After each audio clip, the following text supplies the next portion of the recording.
Jalan sama bukan jalan koridor ini. Kosongan di wilayah mana? Banyak. Memang mau anak ini aja. Ini kemarin ini sekitar hampir 3 kita kerjakan yang hijau ini selesai. Ini kalau ngikuti mereka itu. Tapi sementara ini kita kerjakan. Ya ini aja Pak. Kemari. Sampai kemari dia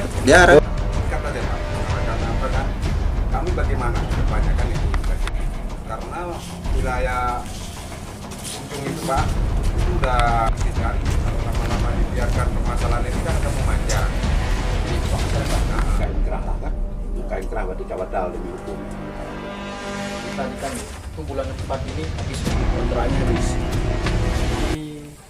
Kami dalam rangka melihat kondisi sawit kita punya Aceh Timur yang ada di lokasi sekarang.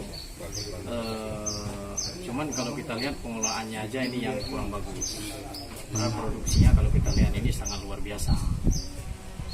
Sekarang sudah tahu persoalannya, sudah menjumpai manajer. Semua persoalan sudah kami kantongi, sudah kami dengar dari manajer. Nanti kami akan mengambil tindakan setelah kami sampai ke kantor.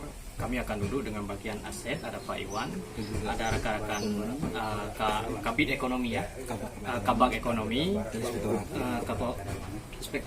Inspektorat. Jadi nanti kami baru ambil kesimpulan setelah sampai ke kantor. Nanti baru ada titik temunya bagaimana persoalan untuk menyelesaikan persoalan yang ada di PT Wajar Koporai.